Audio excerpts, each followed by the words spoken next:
غیر مسلموں کی طرف سے ایک سوال کیا جاتا ہے، کہتے ہیں جی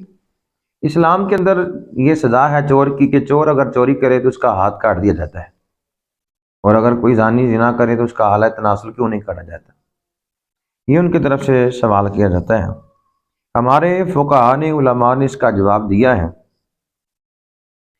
کہتے ہیں کہ چور کا جب ایک ہاتھ کاٹ دیا جاتا ہے نا تو اس کا دوسرا ہاتھ موجود ہوتا ہے جس سے وہ کام کاج کر سکتا ہے، لیکن اگر کسی زانی کا اعلی تناسل کاٹ دیا جائے تو اس کے پاس دوسرا اعلی تناسل تو نہیں ہوگا۔ ایک یہ وجہ ہے۔ دوسری وجہ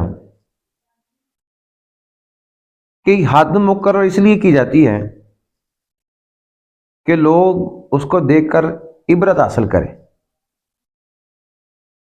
اور اگر کسی کا اعلی تناسل کاٹ دیا جائے وہ تو مستور ہوگا، یعنی چھپا ہوا ہوگا،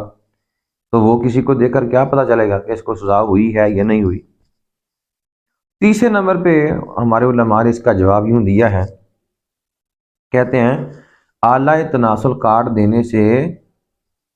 فروغ نسل کا سلسلہ جو ہوتا ہے وہ منقطع ہو جائے گا۔ اگر اعلی تناسل کاٹ دیا جائے، فروغ نسل کا جو سلسلہ ہے وہ منقطع ہو جائے گا، حالانکہ ہاتھ کاٹ دینے میں یہ خطرہ نہیں ہے، یعنی اگر کسی کا ہاتھ کاٹ دیا جائے تو اس سے یہ نسل انسانی جو ہے اس کی فروغ منقطع نہیں ہوتی، لیکن اگر کسی انسان کا اعلی تناسل کاٹ دیا جائے تو پھر اسے کیا ہوگا کہ اس سے تو نسل انسانی کی جو بقا ہے پھر وہ ممکن نہیں، اس کی جو آگے نسل جو ہے وہ نہیں چل سکے گی۔ تو اس لیے